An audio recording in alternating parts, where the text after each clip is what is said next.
Two more hits, you would have been dead.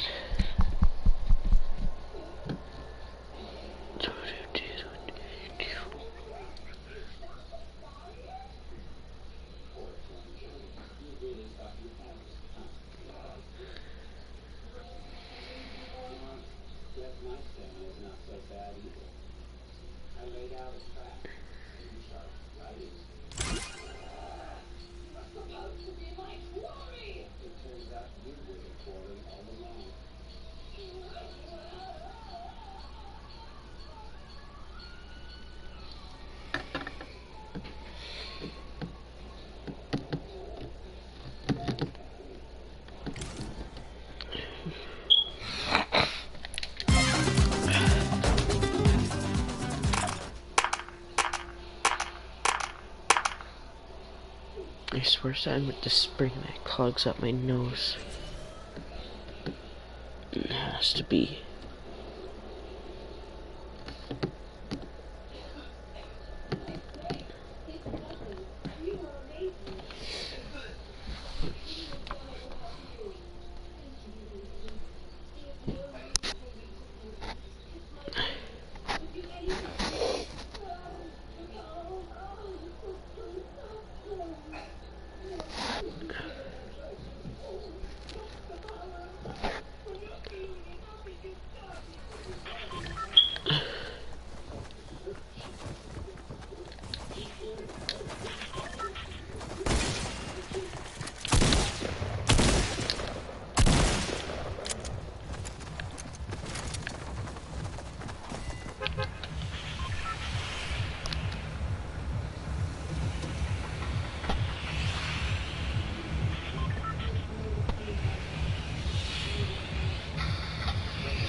Welcome to the stream.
What a nut.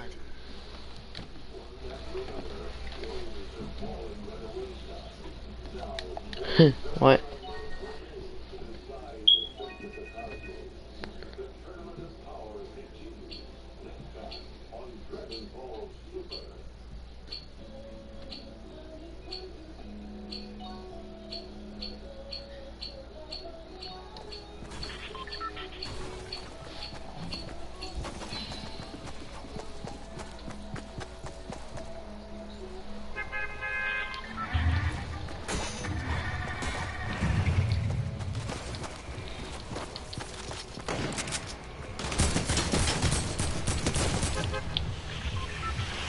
What do you mean?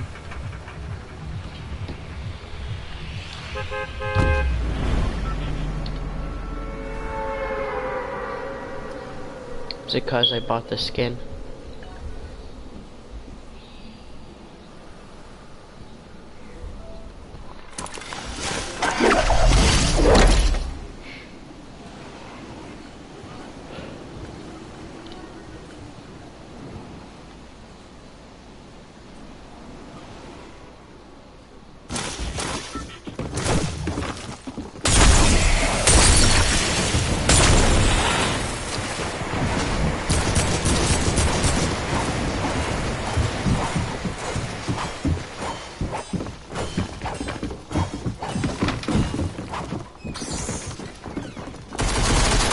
Respect my authority.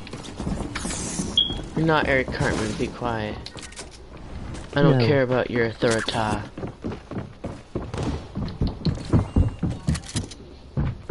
Ain't nobody care about your authority.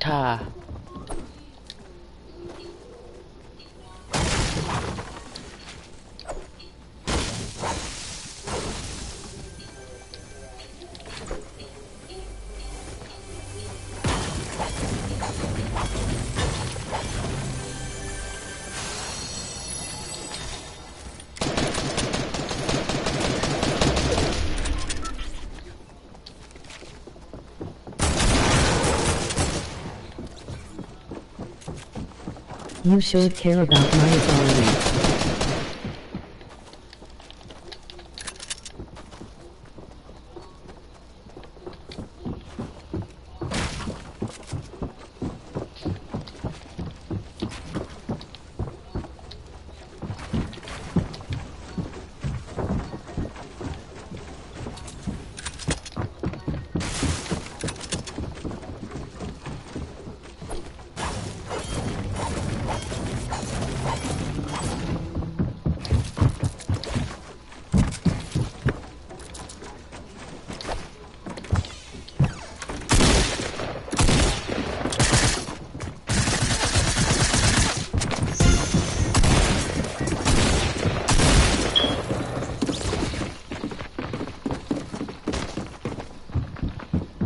Wouldn't it be awesome if they affected people through a fucking building?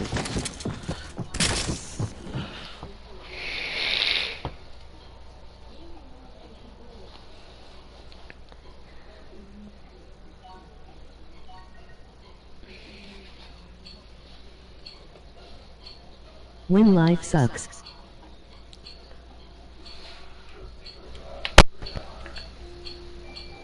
Hey,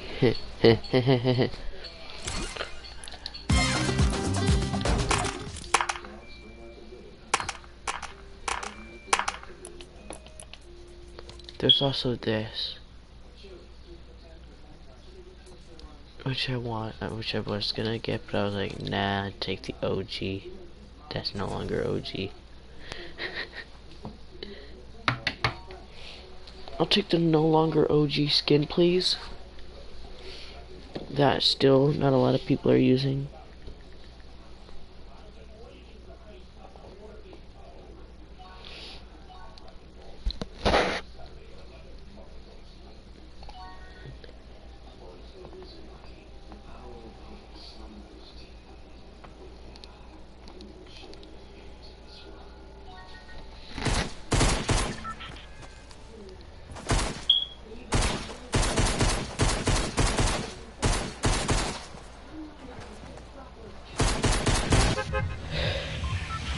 This guy comment on the love stream told me to suck a D and said I was gay, so I reported him for harassment.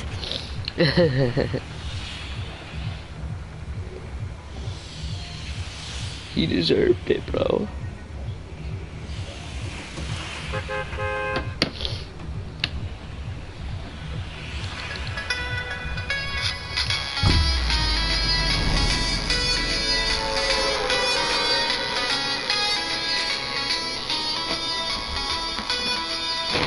It's a fork in the knife.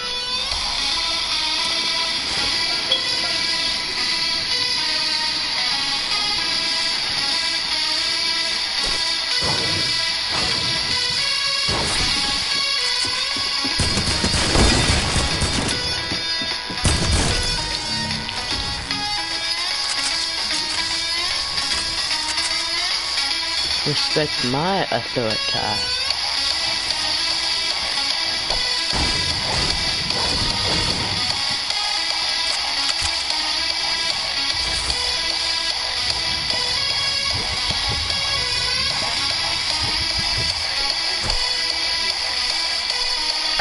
Shut up.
Be right back.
Tap this link on your phone to a no copyright slump song. I already have no copyright songs on.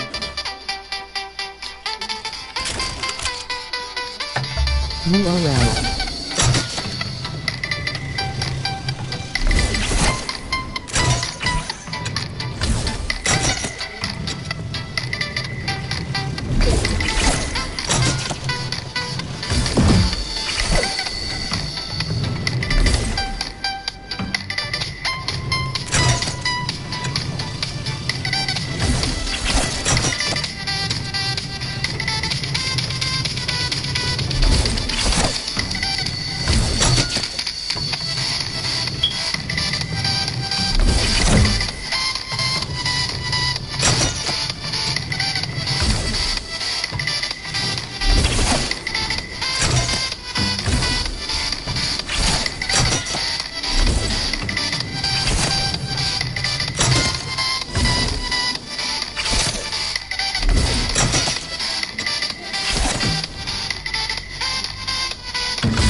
My no copyright song is better.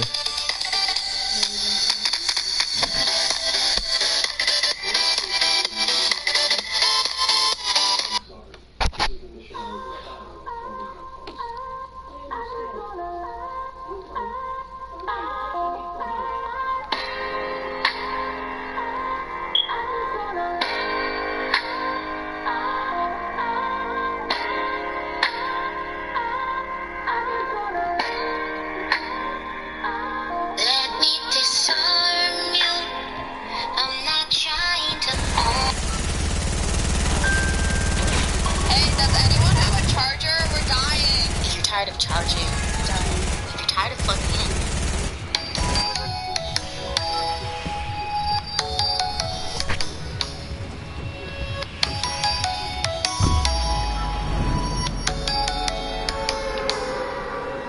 Come and fly away with me. Come and fly away with me. Come and fly away with me. Come and fly away with me. Come and fly away with me. Come and fly away with me. Come and fly away with me. Come and fly away with me.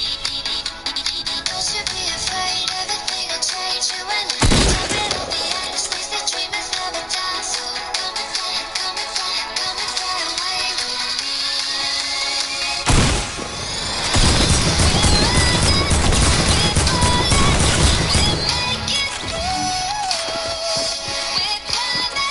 You don't dodge and leave with that gun. You can't dodge shotgun, bro.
Oh my god, bro.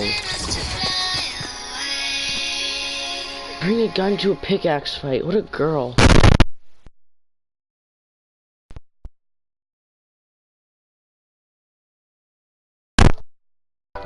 What a wussy.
Sleep better at night knowing that we have the Dyson air purifier in the background purifying our air. Plus, we run at different temperatures at night. The air purifier allows us to adjust the temperature so we both can sleep comfortably.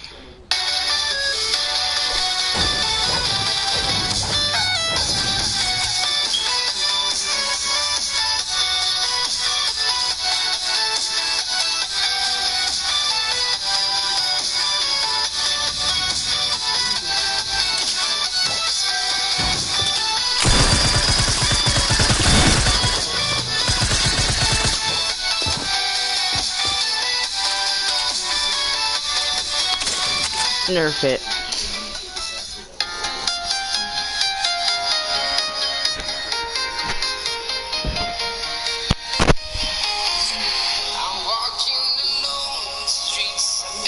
Buff the pump and take away vampirism.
day, that's us, boo. Came through with that new thing. See, I don't know why I trust you. Crazy now, I'm just too on. Maybe now I'm just too.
To accomplish. So if you want to accomplish them, let me tell you one thing right now. You cannot ever be passive. And most people, that's the posture that they're in all the time. People are going to tell you terrible advice, like be patient.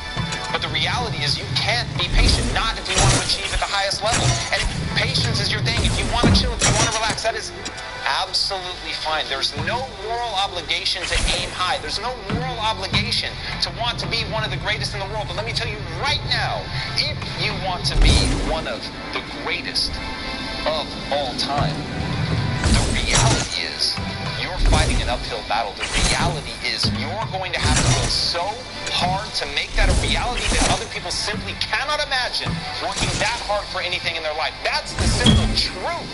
And once you realize that the people that achieve at the highest level, they have one thing in common. They will bury a motherfucker with work. They put so much energy into what they're trying to accomplish that other people simply fall by the wayside. People simply can't imagine trying to keep up with that. And so what they say is that person's extraordinary. What they say is that person is naturally talented. What they tell themselves is that person has something that they don't have, because what they don't want to do is face the hard truth that the dreams that they have aren't coming true simply because they're not making the right decisions. They're not pushing themselves to learn. Once you embrace that you're hopelessly average, that's where we all start. That's the beauty of it. The greatest piece of news that I can give you is that you are hopelessly average. That was where you started. But it doesn't have to be where you stay. You can become anything you want to be. You've got to put in that inhuman amount of work to improve. But if you focus on that, if you focus on improving, then your dreams really can become a reality. But it has to be this aggressive posture. It has to be waking up every day and asking yourself one simple question: how do I get better today than I was yesterday? If you're myopically focused on that, if that is the driving thing in your life, that you don't worry about whether or not you're good or great or talented, you just worry about, am I getting better today than I was yesterday? Am I putting in that kind of energy? Am I working hard enough to get better? Am I working hard enough to outperform other people? Am I willing to hold myself to this incredibly high standard? If you're willing to do that, be real with yourself about whether or not you're making progress, then your dreams really can come true. And that's what I want for people. I want people to know that. I want people to believe it to the core of their being. You can do anything you set your mind to. And if you need encouragement, let this be that encouragement. You can do it. I don't care how average you are in the beginning. Who do you want to become? And what price are you willing to pay to get there? And when the answer to that question is, I want to be the best, and I'm willing to pay an extraordinary price to get there, then, and only then, you will get there.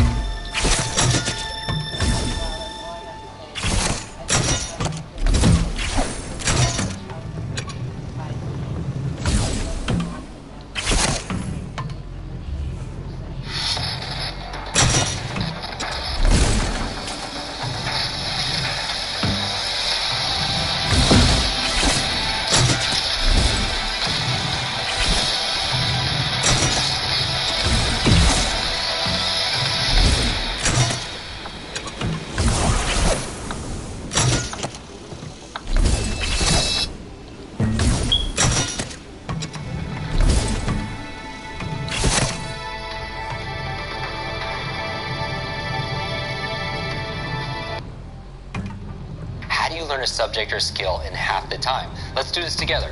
I want you to right now think of a subject. Wayne Dyer once said, you cannot be lonely if you like the person you are alone with.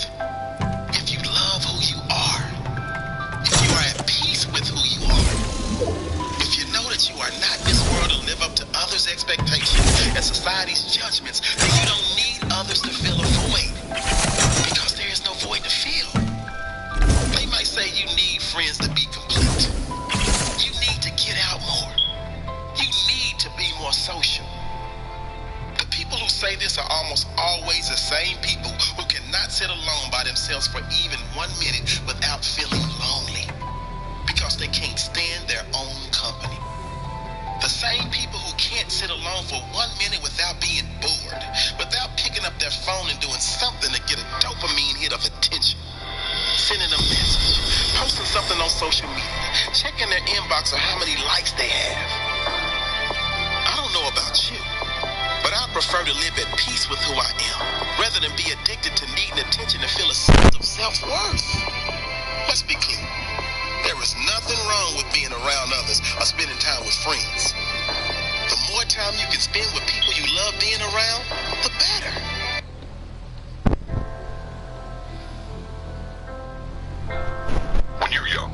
Before the world swallows you up with that day-to-day grind, you have that belief, that real knowing that you can do anything, that there are no limitations. When they ask you what you want to be when you grow up, you say something to them that may seem crazy. I'm going to sleep unrealistic. deprived.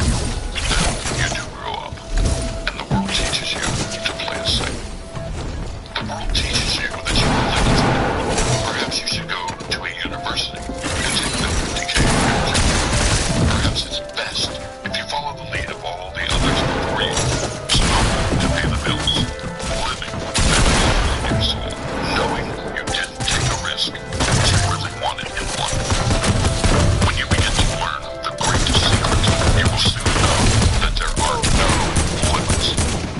It's unlimited what the universe can bring when you understand the great secret that thoughts become things. If you believe that, you can achieve that. Period.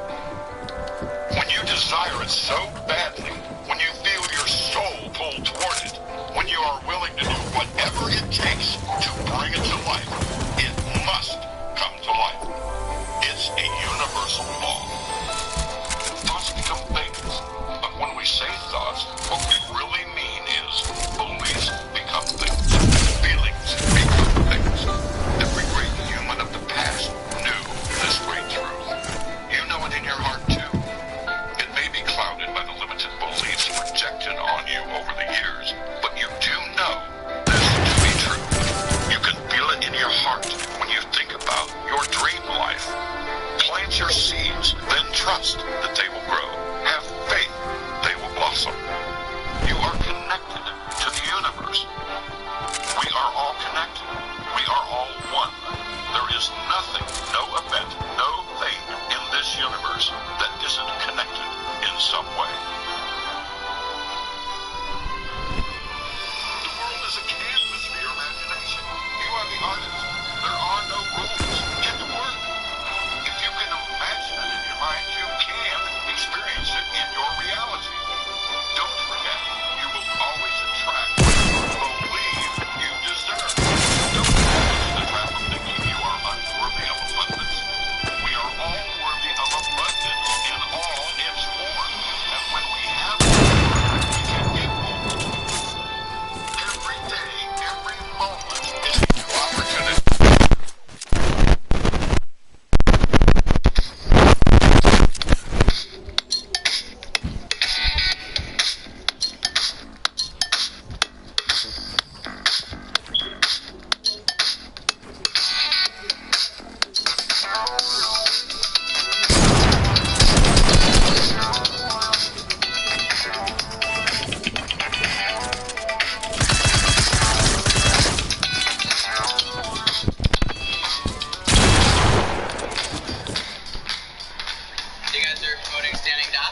That guy's YouTube channel sucks.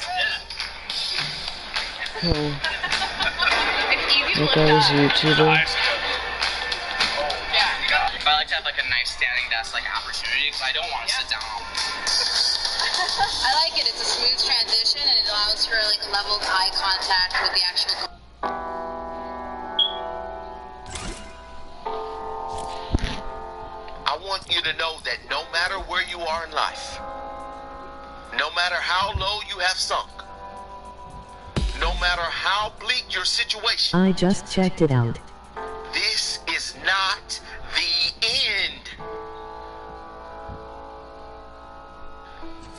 This is not the end of your story. This is not the final chapter of your life. I know it may be hard right now, Here it is. but if you just hang in there, stick it out. Stay with and if you are committed to using this pain, using it to build your character, finding a great to using this pain, using it to build your character. URL. Using it to build your character, finding a greater meaning to the pain.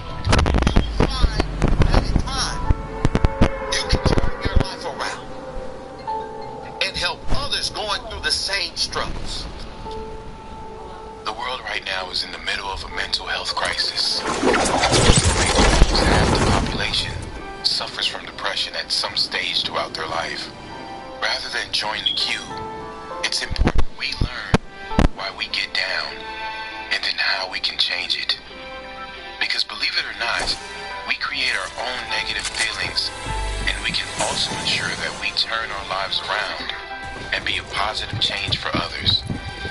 The reason anyone gets depressed always comes down to the consistent thoughts we think and the consistent beliefs we hold.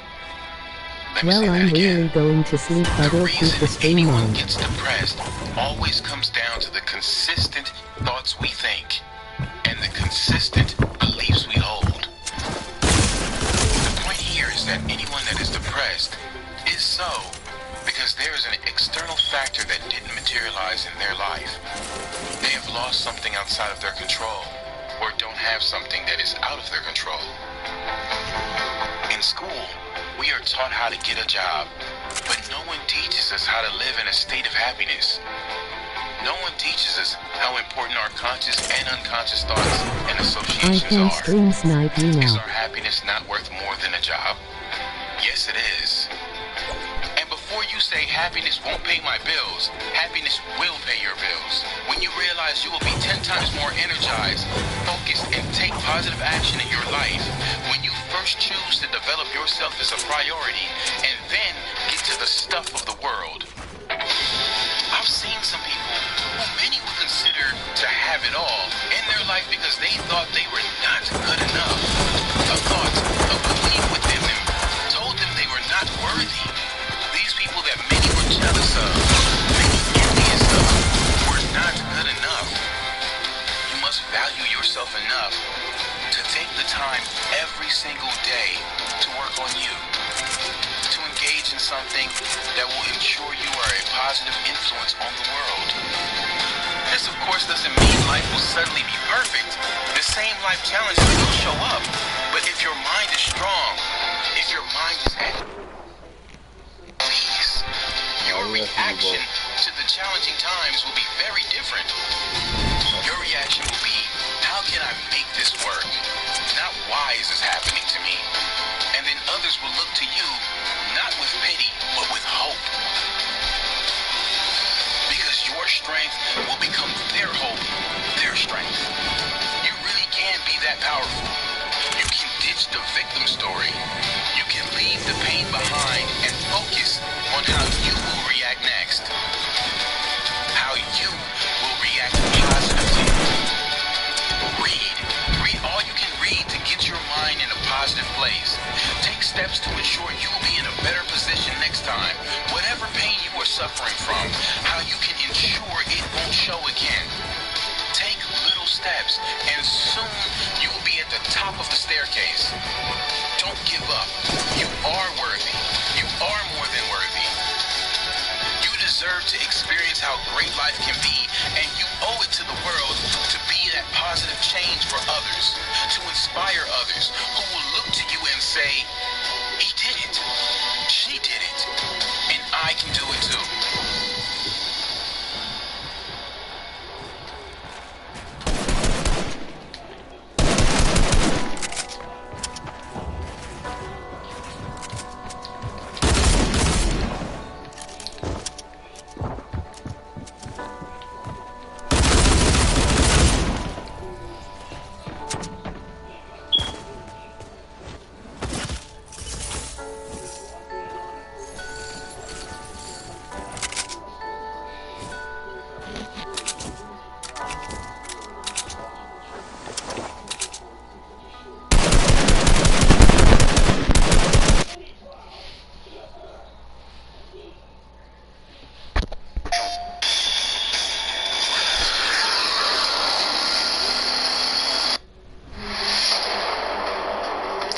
Moments in life, many moments, where you will choose, consciously or unconsciously, life or death.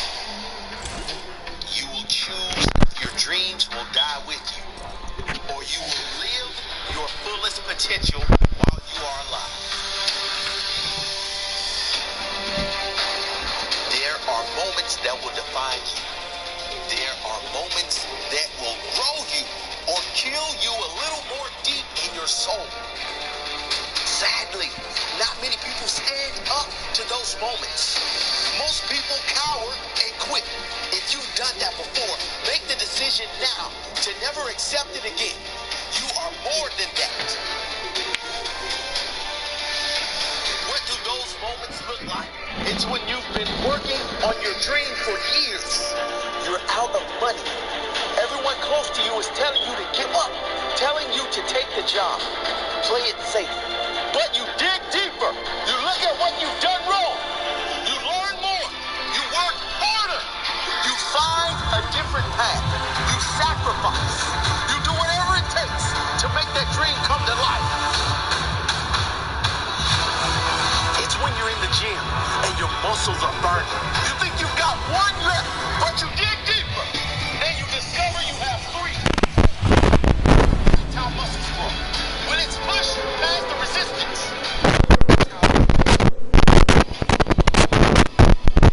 It's when you're dead on your feet. You've already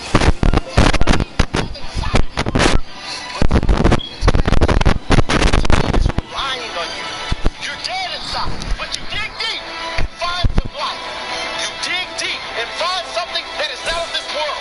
It's from someplace greater than you, and you make that tackle for your team.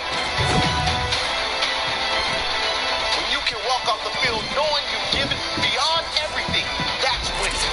You can win or lose the game, but you'll never truly win inside your soul unless you know you've given everything. The same is true in life. Only you know if you've really given your all. Not just great effort until things went wrong. Not just working hard for a year before things got hard. So you quit and gave up on your dream. I mean, really giving your heart and soul. I mean, when you are dead on your feet. When you are buried by all the crap life piles on you. But you dig deeper and find life. You dig deep in your soul and discover you got more. You have more inside. You have more inside. One more rep. One more lap. One more year. One more course. One more book. You have more. There is life in you that you haven't even touched. Dig deeper.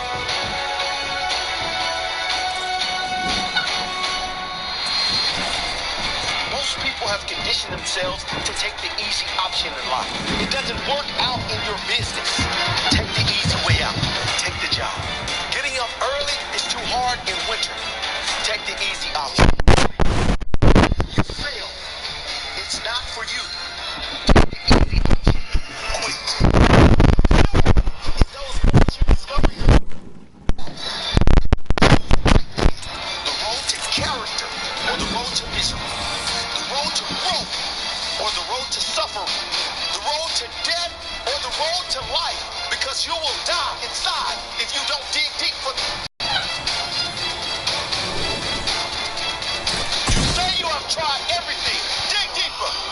You feel like there's nothing left inside. Dig deeper. You're getting okay. So dig deeper. You may have achieved more than anyone in your family. Dig deeper. Life is growth. Standing still is death. There is life if you are willing to dig deeper inside yourself. I don't know about you, but I will never want to pay the price it costs to quit. The cost of giving up is too much for me to bear.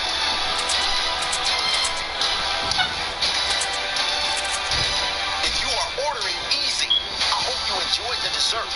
It is the disgusting taste of regret. I'm ordering growth. The same.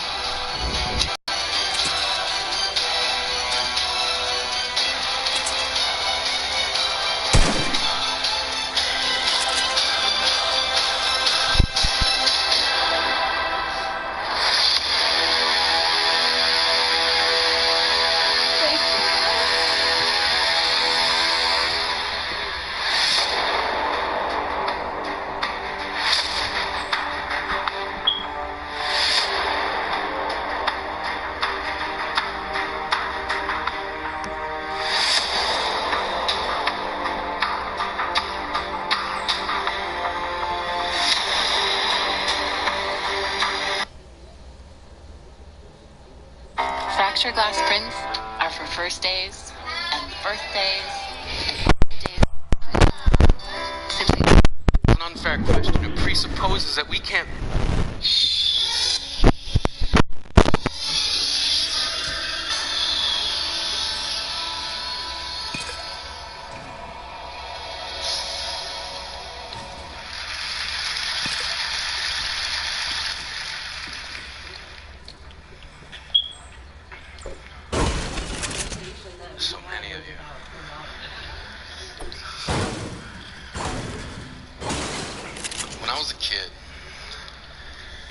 hit my heart under the bed because my mother said, if you're not careful, someday someone's gonna break it. Take it from me, under the bed is not a good hiding spot. I know because I've been shot down so many times. I get altitude sickness just from standing up for myself. But that's what we were told. Stand up for yourself. That's hard to do if you don't know who you are. We were expected to define ourselves at such an early age. And if we didn't do it, others did it for us. Geek, fatty, slut, bag. And at the same time we were being told what we were being asked, what do you want to be when you grow up? I always thought that was an unfair question. It presupposes that we can't be what we already are. We were kids. When I was a kid, I wanted to be a man. I wanted a registered retirement savings plan that would keep me in candy long enough to make old age sweet. When I was a kid, I wanted to shave. Now, not so much. When I was 8, I wanted to be a marine biologist. When I was 9, I saw the movie Jaws and thought to myself, no thank you. When I was 10, I was told that my parents left because they didn't want me. When I was 11, I wanted to be left alone. When I was 12, I wanted to die. When I was 13, I wanted to kill a kid. When I was 14, I was asked to seriously consider a career path. I said I'd like to be a writer. And they said, choose something realistic. So I said, professional wrestler. And they said, don't be stupid. See, they asked me what I wanted to be, then told me what not to be. And I wasn't the only one. We were being told that we somehow must become what we are not, sacrificing what we are to inherit the masquerade of what we will be. I was being told to accept the identity that others will give me. And I wonder what made my dreams so easy to dismiss. Granted, my dreams are shy, because they're Canadian. My dreams are self-conscious and overly apologetic. They're standing alone at the high school dance, and they've never been kissed. See, my dreams got called names too. Silly, foolish, impossible. But I kept dreaming. I was going to be a wrestler. I had it all figured out. I was going to be the garbage man. My finishing move was going to be the trash compactor. My saying was going to be, I'm taking out the trash.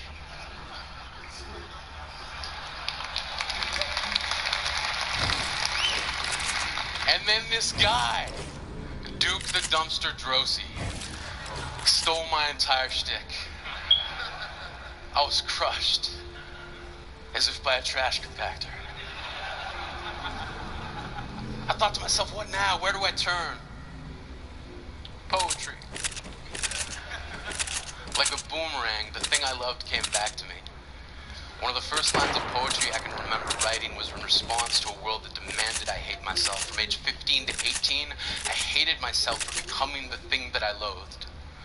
A bully. When I was 19, I wrote, I will love myself despite the ease with which I lean toward the opposite. Standing up for yourself doesn't have to mean embracing violence. When I was a kid, I traded in homework assignments for friendship, then gave each friend a late slip for never showing up on time, and in most cases, not at all. I gave myself a hall pass to get through each broken promise. And I remember this plan born out of frustration from a kid who kept calling me Yogi, then pointed at my tummy and said, too many picnic baskets.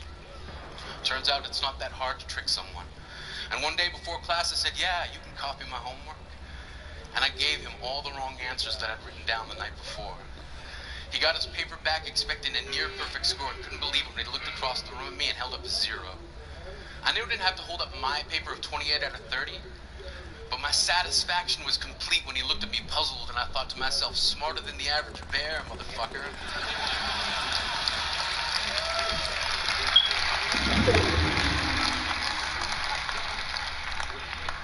This is who I am. This is how I stand up for myself. When I was a kid, I used to think that pork chops and karate chops were the same thing. I thought they were both pork chops. And because my grandmother thought it was cute and because they were my favorite, she let me keep doing it. Not really a big deal. One day, before I realized fat kids are not designed to climb trees, I fell out of a tree and bruised the right side of my body. I didn't want to tell my grandmother about it because I was scared I'd get in trouble for playing somewhere I shouldn't have been. A few days later, the gym teacher noticed the bruise and I got sent to the principal's office. From there, I was sent to another small room with a really nice lady who asked me all kinds of questions about my life at home. I saw no reason to lie. As far as I was concerned, life was pretty good. I told her whenever I'm sad, my grandmother gives me karate chops.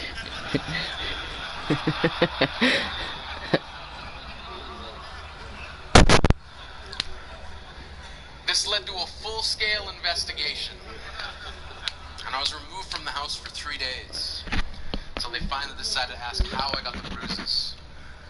News of this silly little story quickly spread through the school, and I earned my first nickname. Pork chop. To this day, I hate pork chops. I'm not the only kid who grew up this way. Surrounded by people who used to say that rhyme about sticks and stones. As if broken bones hurt more than the names we got called, and we got called them all. So we grew up believing no one would ever fall in love with us. That we'd be lonely forever. That we'd never meet someone to make us feel like the sun was something they built for us in their tool shed. So broken heartstrings bled the blues, and we tried to empty ourselves so we'd feel nothing. Don't tell me that hurts less than a broken bone. That an ingrown life is something surgeons can cut away, that there's no way for it to metastasize. It does. She was 8 years old. Our first day of grade 3 when she got called ugly. We both got moved to the back of class so we would stop getting bombarded by spitballs. But the school halls were a battleground. We found ourselves outnumbered day after wretched day. We used to stay inside for recess because outside was worse. Outside we'd have to rehearse running away or learn to stay still like statues, giving no clues that we were there in grade 5. They taped a sign to the front of her desk that read, "Beware of dog." To this day, despite a loving husband, she doesn't think she's beautiful because of a birthmark that takes up less than half her face. Kids used to say she looks like a wrong answer that someone tried to erase but couldn't quite get the job done. And they'll never understand that she's raising 2 kids whose definition of beauty begins with the word mom. Because they see her heart before they see her skin, because she'll never always been amazing. He was a broken branch grafted onto a different family tree. Adopted. Not because his parents opted for a different destiny. He was 3 when it became a mixed drink of 1 part left alone and 2 parts tragedy. Started therapy in 8th grade. Had a personality made up of tests and pills. Lived like the uphills were mountains and the downhills were cliffs. 4/5 suicidal, a tidal wave of antidepressants, and an adolescent being called Popper. 1 part because of the pills, 99 parts because of the cruelty. He tried to kill himself in grade 10 when a kid who could still go home to mom and dad had the audacity to tell him, "Get over it." As if depression is something that can be remedied by any of the contents found in a first aid kit. To this day, he has a stick of TNT lit from both ends, could describe to in detail the way the sky bends in a moment before it's about to fall.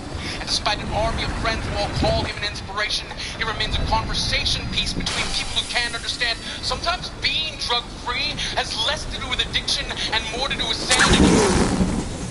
We weren't the only kids who grew up this way. To this day, kids are still being called names. The classics were, "Hey stupid," "Hey spaz." Seems like every school has an arsenal of names getting updated every year. And if a kid breaks into school and no one around chooses to hear it, they make a sound. They're just background noise from a soundtrack stuck on repeat when people say things like, "Kids can be cruel." Every school was a big top service tent. And the pecking order went from acrobats to lion tamers, from clowns to carnies, all of these miles ahead of who we were. We were freaks. Lobster claw boys and bearded ladies.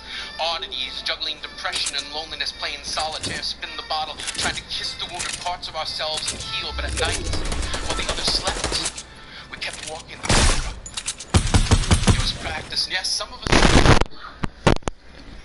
But I want to tell them that all of this is just debris left over when we finally decide to smash all the things we thought we used to be.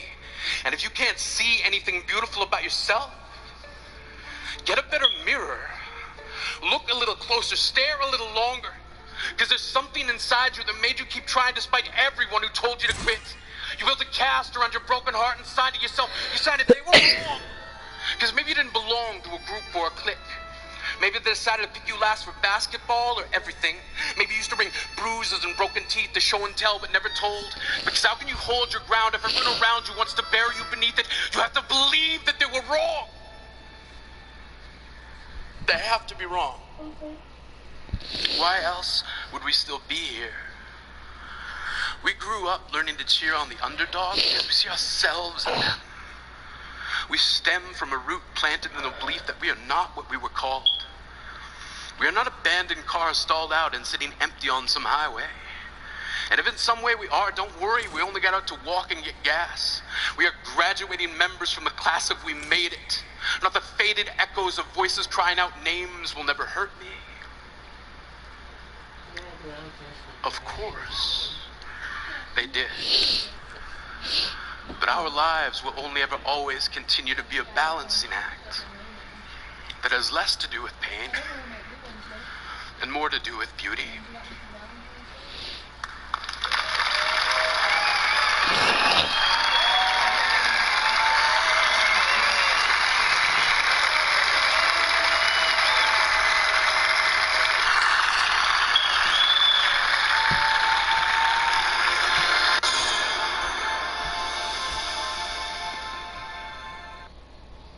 Surviving cancer changed everything, as it would for anybody. My name is Lissa Lozano, and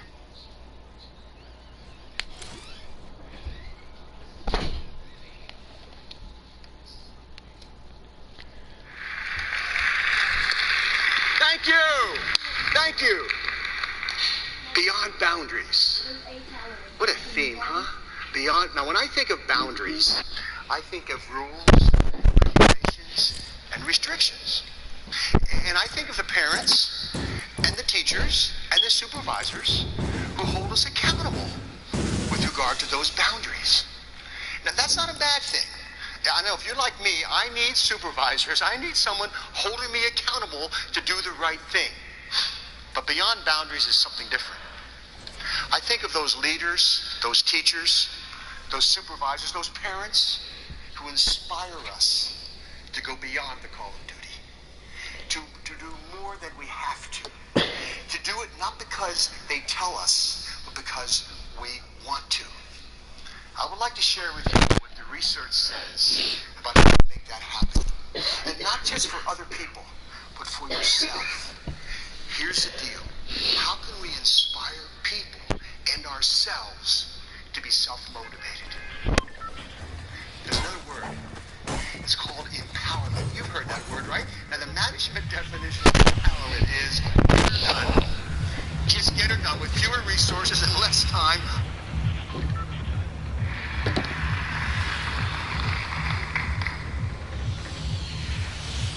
I was barely a teenager the first time I tried to kill myself. If I knew then what I know now, well, it probably wouldn't have changed very much. And it probably wouldn't have changed very much because sometimes it doesn't matter what you know, what you feel just takes over. And there's so many ways like this that our perception becomes limited. In fact, our perception is its limit. And these limits, they're created by our biology, by our psychology, by our society.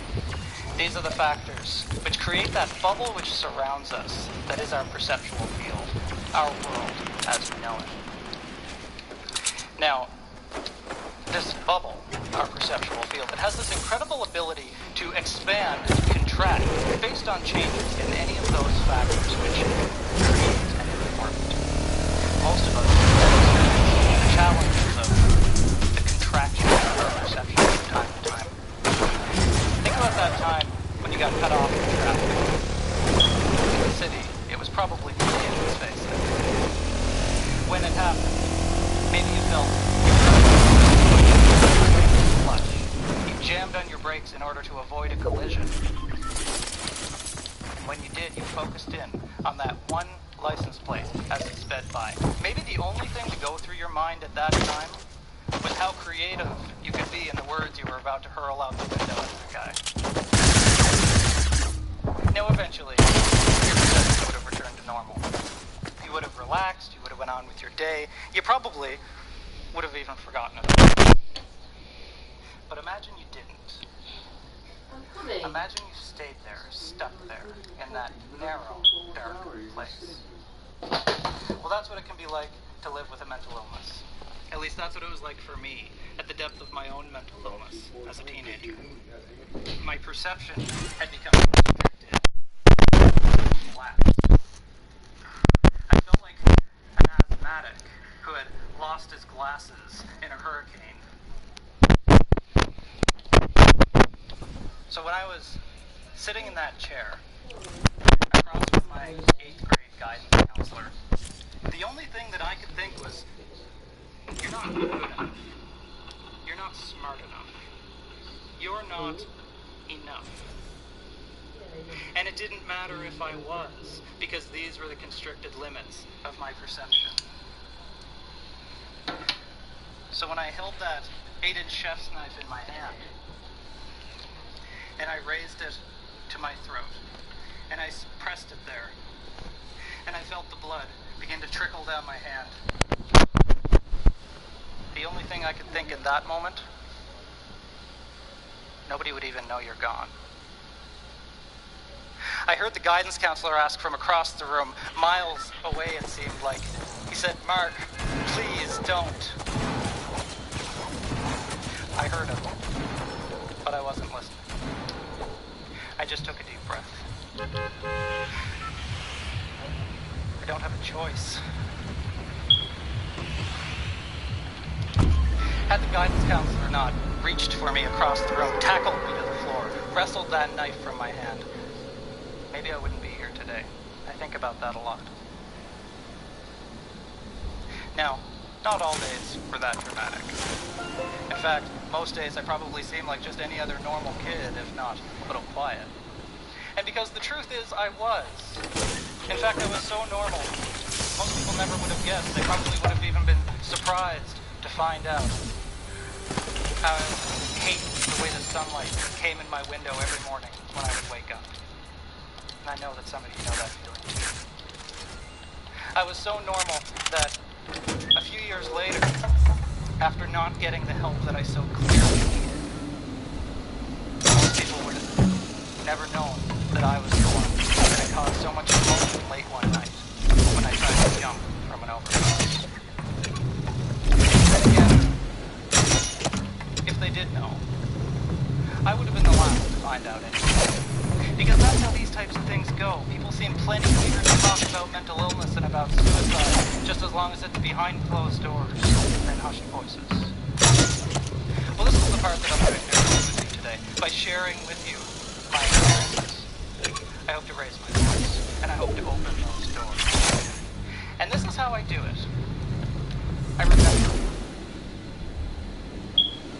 I remember I was wandering the empty streets of my hometown. I was alone this time, unlike that other time. And it's because I wanted to die alone. My mind was running, screaming, shaking, collapsing in on itself again. When you're in that place, and your perception is collapsing like that, those old thoughts kept coming back again. You're not good enough. You're not smart enough. You're not enough. So, I walked up and I approached the railing to the overpass. I walked along it, I looked over. I came to a light post on my left-hand side and I stopped. Should I hang in there for just one more day? That's a phrase that people always seem to ask themselves when they're suicidal, I've found. I asked it to myself and others with whom I've worked, young people today. They've asked it too. It's this instinctual word of hope. Should I hang on there for just one more day? For what? To be that crazy kid? I've already held on for this long, and things haven't gotten any better.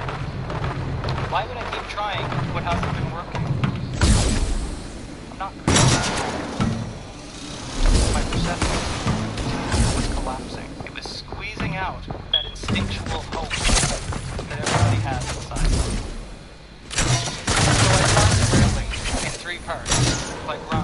on a ladder. I was being very careful not to slip. I climbed back down the other side again. I had very few choices in my life. But this was certainly one. And I needed something, anything that I could be certain about.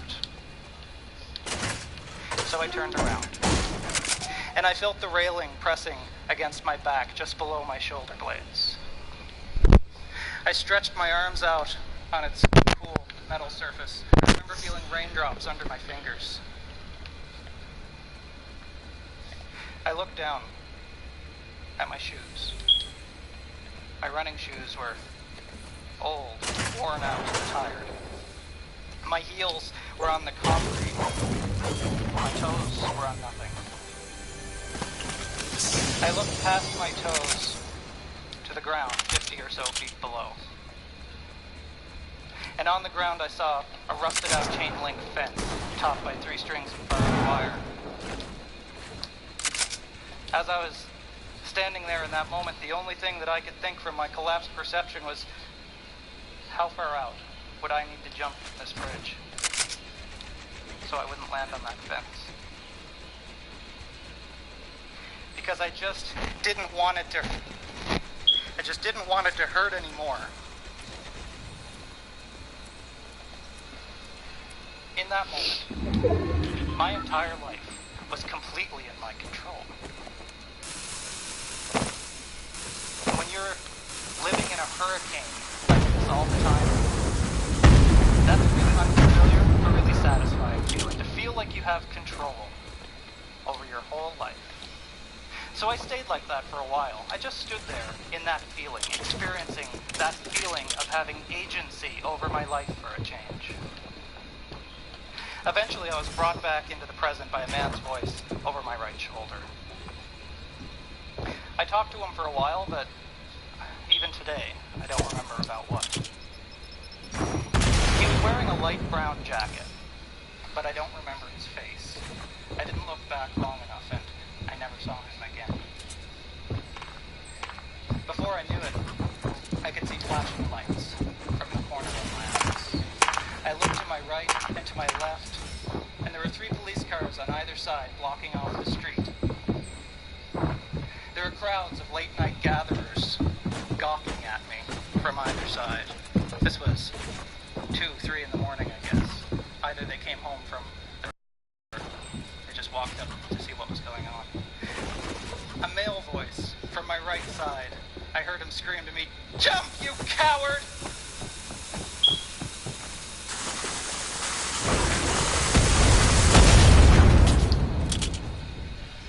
Again, I took a deep breath in. And as I did, my arms, they seemed to rise, like they'd suddenly become weightless and unburdened. I could feel the edge of the concrete under the arches of my feet begin to shift. I started to pitch forward, and as I did, I felt the wind blow around my body and on my face and through my hair, and it felt free. Then an arm reached around my chest. A hand grabbed the back of my shirt.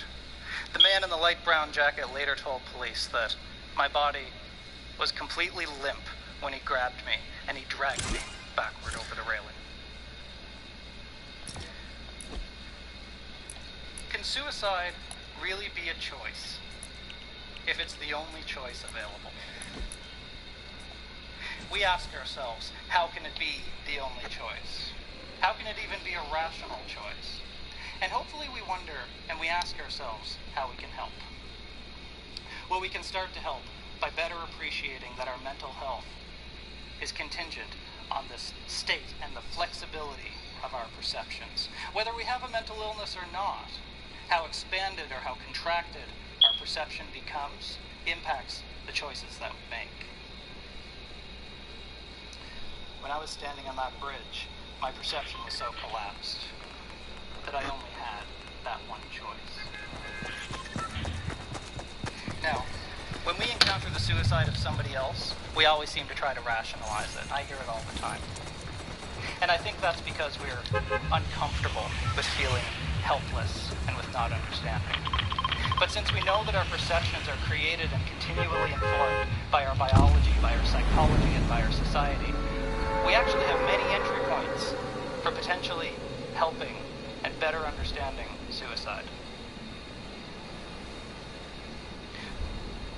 One way that we can help is to stop saying that people commit suicide. People commit rape, they commit murder, but nobody has committed suicide in this country since the early 1970s when suicide was decriminalized. And that's because suicide is a public health concern, not a criminal one. We know that. 90% of people who die by suicide have a diagnosable and treatable mental illness at the time of their death. And we know that with medication, with psychotherapy, these treatments work. So we need to make these treatments more available in an informed way to everybody. And we can be a part of that change, whether we have a mental illness or not, by taking charge of our own mental health. When we go in for our annual physical, we make a point of doing an annual psychological too. At both the individual and the societal levels, we can challenge our old ideas. Like that old idea of saying that people commit suicide. When I first started out doing this, I used to beg for somebody to do something about suicide and stigma. Well, that's not acceptable anymore. So instead I started doing something. When a leading cause of death among new mothers in the first year after childbirth is suicide, that's not acceptable either. When our First Nations, Inuit, and Métis communities are being ravaged by a suicide rate 5 to 6 times higher than the national average, that's not acceptable. When almost a quarter of 15 to 20-year-olds, 15 to 25-year-olds, who die at all, die by suicide, that is not acceptable. I said, when I used to plead for people to do something, and that's not acceptable either, well, you're here, and you're doing something already. Because you're changing the way you think, and that's what changes the world. So for those of you who might be thinking about suicide today, good. Keep thinking about it. And then start talking about it. And then start doing something about it too. And for those of you who might be contemplating suicide, I know that there's a hope somewhere deep inside you. I felt it too. Keep that hope alive. We need you. We need you to be leaders in this conversation, whether we are ready to have it or not. And trust me, if you're anything like me, it's this conversation that's going to keep you alive. Every single day. As though you've got just one more day. Thank you.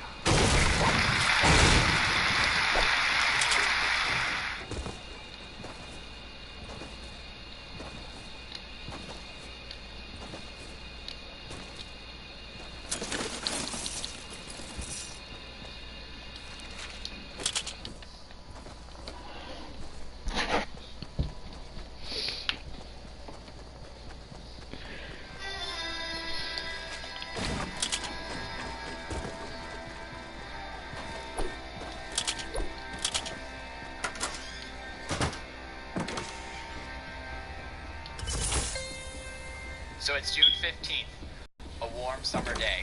I just graduated high school, and I'm riding the Euphoria while it comes along, going away to college.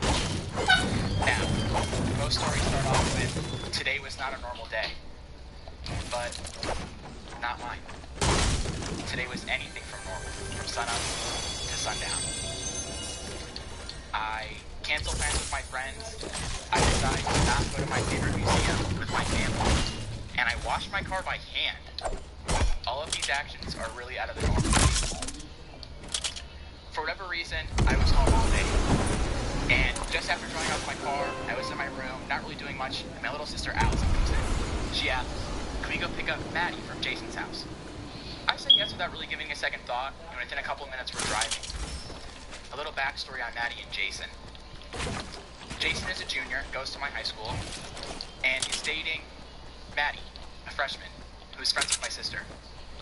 Now, my sister likes to throw parties like any other teenager does, so I've gotten to know Jason a little bit. And what I've learned from watching him is that he's the center of his social group. He's the one that everyone looks to see what they should be doing, and if they like it or not. Now, I've also noticed that he can get angry sometimes, and has a hot temper. My sister first asked if we could go pick up Maddie. I said yes pretty quick, and this was for a couple reasons. The first was that it's kind of weird for me to pick up a friend from the house. Usually I just chauffeur for my sister from house to house. The second was that I had heard in school about Maddie and Jason having some relationship problems, and that kind of set an alarm bell off. The third was that my sister wears her arm on her sleeve, so it's really easy to tell that she was anxious about the situation also. So we arrive at Jason's house, and I park my black sedan on the right side of the street, opposite from his house. I open the car door, and I step out into the warm, cloudy, afternoon Virginia air. And I notice that Maddie's sitting on the porch, which is out of place. Normally, my sister's friends just wait inside for a text or knock at the door. But Maddie walks across the yard, and she gets there to shut it behind her. Now, at this point, I have to admit that I'm really relieved that Jason is nowhere to be seen and that there had been no incident or altercation. So I buckle my seatbelt, close the door, and start a 3-point turn to head home. The first turn is to the left into Jason's driveway. I put the car in reverse to back out, and I look up at the house and notice a figure in the doorway that wasn't there. American flag tank top. It's Jason. And he's holding a broom in his hand, it looks like. But as I take a closer look, my heart begins to thump inside my chest, as I recognize the metal and wood as a shotgun. What time do you have to be to work tomorrow, Dave? Okay. Thank you. I begin to think about what's about to happen. My first thought is that Jason is just trying to show that he's more manly than I am. I can't hurt him. And the second, but more scary, is that he's going to come out and show his anger through the firearm. And that's what I act on. I put the car in reverse and I back out of the driveway. I stop and I'm about to head home, and I put the gear shifter in drive and then park. Chunk, chunk, chunk. Drive for getting away safely, and park for getting out and trying to talk some sense into Jason. I choose drive, slip my foot off the brake, and feel the car start to push into my back. I take one last look at the house to make sure everything's still okay, and I don't see Jason anymore. But I see red, white, and blue at about waist level, and notice that Jason's bent over like this. As I scan my eyes down, pop.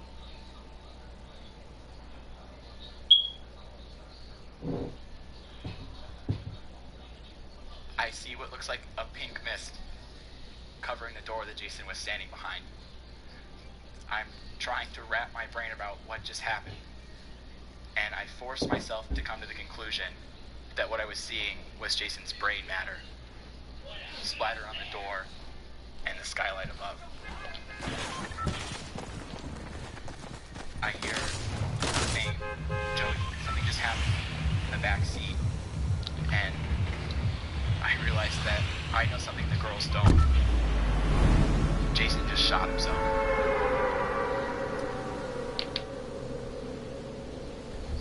My first thought is to get the girls away. I put the car in drive and begin to speed away across one intersection and maybe even two. I hear rustling from the back seat, and next to me, the girls are starting to panic. There's rustling in seats, slamming on windows, so I lock the car to keep them in. I grab the phone and dial 911. The operator picks up, and I have to utter the words, "I've just witnessed a suicide."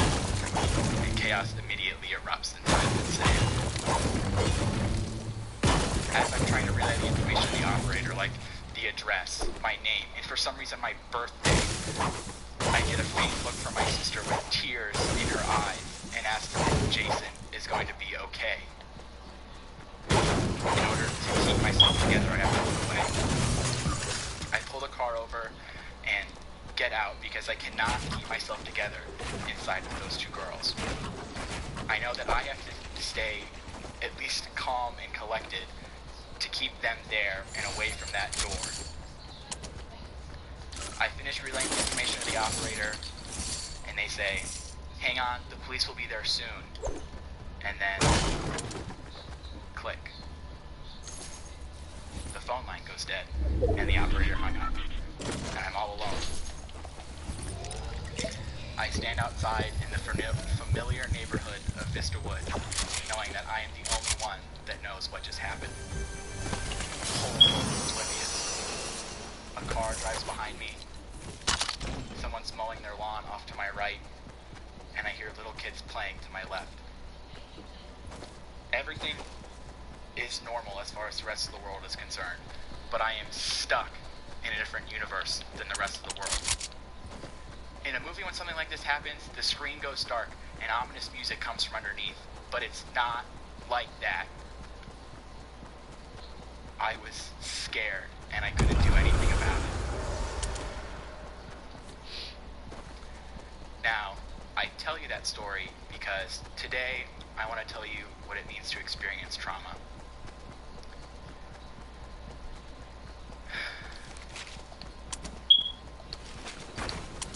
Sorry. So, there's no written book on parenting, as all parents know. There's no textbook you can turn to know what to do next. And even if there was a textbook on parenting, I seriously doubt that any of the chapter titles would have been What to Do When Your Child Misses a Shotgun Suicide. So my parents did the best thing they could think of and took my sister and me to a talk therapist in town the very next day. And we set up more sessions for that summer. And throughout that summer, we told her what happened and our feelings and stuff like that.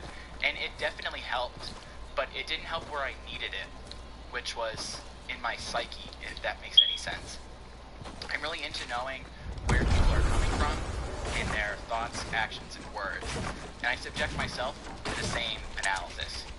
And over the summer, I was doing these intrusive thoughts, and what I was coming up with was I was milking it. I was fine and didn't need any extra attention. And I think a lot of people go through that. I thought to myself, this event's in the past, Joey. Just move on and get over it. So I started to hear Darren. And on the surface, everything was great. But there were these little things that were happening that showed me that everything was not great. For instance, we're in a classroom. I would hear kids down the hall laughing. Instantly, I would think that they were crying. It's really amazing how much hysterical laughter and hysterical crying sound the same. I would blank out into this 1,000-yard stare, replaying the event in my head, and would be scared over something moving. And finally, I would cry. Not a sad or angry cry, just there staring at the wall with tears rolling down my face. So, I'm a bit of a nerd, and I started researching what was happening to me, and I learned that the brain processes through the exchanging of charged particles in neural pathways. And if these pathways get used more, it's easier for your brain to follow. Now, most people have heard of hypnosis, and what this is an instinct that happens when your body feels pain. Your amygdala, which is the oldest part of your brain, takes control and tells the rest of your brain what to do in your body. Now, if there's a tiger in front of you, you're really not going to benefit that much from thinking, oh, what am I going to do next? Oh, what's the tiger going to do next? It's a lot more beneficial for your longevity if you fight the tiger or run really fast. And that's what the amygdala triggers. Now, my brain thought that the right way to act in a sad or scary situation was to do what my amygdala said on June 15th. It makes sense, it was just trying to protect me. But what it was actually resulting in was a torrent of emotions that I had never felt before. Now, despite all this, I was just telling myself, Joey, you're just a freshman, you're just anxious about the ramp up, and you're homesick. Now, you know that part in a movie where things start to really get bad? This is that part. And the part where they really started to not get okay were my dreams. I was struggling to sleep without nightmares, and eventually started sleepwalking. And one night, I started sleepwalking, left my dorm room, left my room, and ended up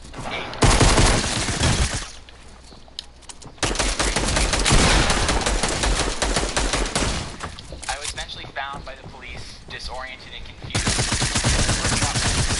Dang, this college freshman is definitely Boss, can't come fight like a girl. parents, and eventually everyone realized I would have you PTSD. Now this sleepwalking incident was a wake-up call for me and my parents that I needed help and that I wasn't okay. And since my dad is a retired Marine, we're well connected with the military community, and we're pointed in the direction of EMDR, which stands for eye movement, desensitization, and reprocessing. And it's a way to help our brains deal with trauma. So I took a 3-week leave of absence from school to go home to Virginia and start EMDR therapy. The first session was about an hour and a half, and the therapist went over all the science of everything, which, again, I was into. She told me that EMDR is based on the research of REM sleep, which is rapid eye movement sleep. And what happens during REM sleep, or what's theorized at least, is your eyes are moving back and forth rapidly and randomly, and you're filing away all the information from the day. So if you had a stressful day at work, your dreams might have some relation to that. Now REM sleep is almost like the visualization of what's happening, and those come out as dreams. What was happening when I was dreaming was I was seeing June 15th in a different light. Your brain is moving everything from your short term to your long term. It kind of reads what it is, labels it, and it sends away for finding. It doesn't always come across exactly in your dreams. What was happening in my dreams was I was replaying the event over and over and over again because my brain couldn't file it. It just kept trying to refile, but it just wasn't able to. Now, the way a typical EMDR session would go is the therapist would hold their fingers about 6 to 12 inches away from my face and swipe from my left peripheral to my right peripheral, back and forth. And they call this bilateral stimulation because it stimulates both hemispheres of your brain. She would tell me to put myself back into June 15th, back into the sedan, and let her know what I was feeling and what was happening.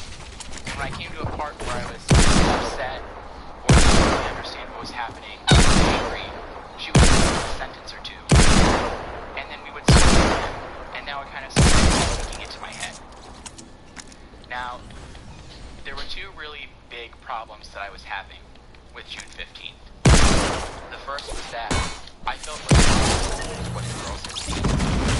Now, if you remember, I turned left, but there's a way to get home straight.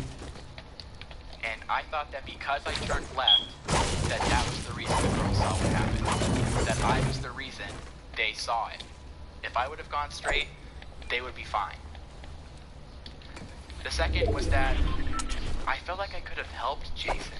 I don't know what I could have done, but I just wish I would have done something better for him. What EMDR helped me do was realize that I could have done nothing better, and that situation went the way it was going to happen. Now, with traditional talk therapy, you can say, oh, I'm fine, it wasn't my fault, I'm okay. But you can lie. You can lie to the therapist, and you can lie to yourself. What EMDR does is it really forces you to believe what you're saying and thinking. Now, one way to show this is when I researched EMDR, I found that people would start crying out of nowhere during the swiping.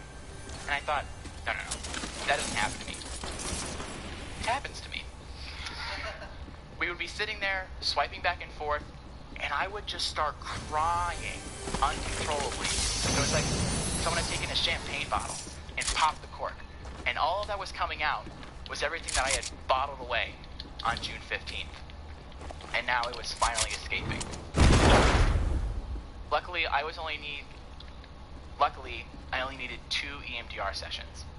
Part of this is due to the fact of the neural pathways that I mentioned earlier, and how when one gets used to it, it gets easier to follow.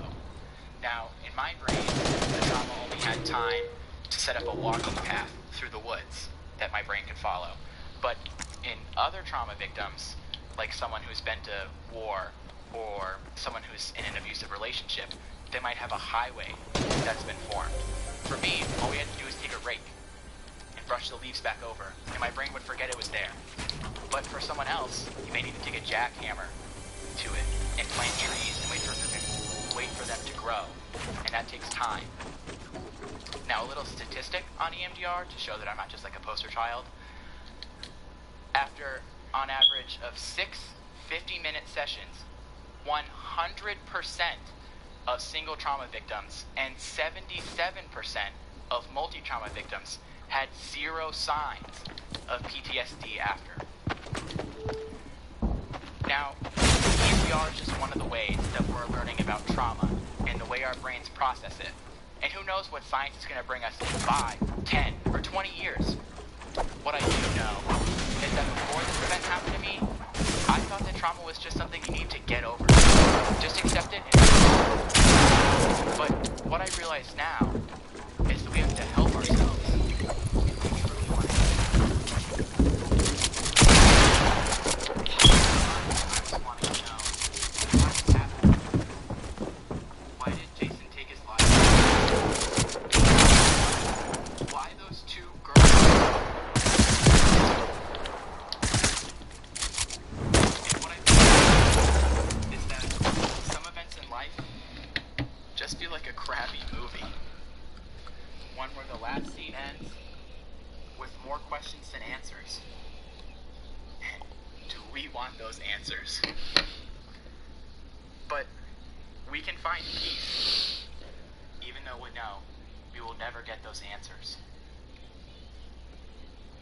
I hope that you think about trauma differently than you did before.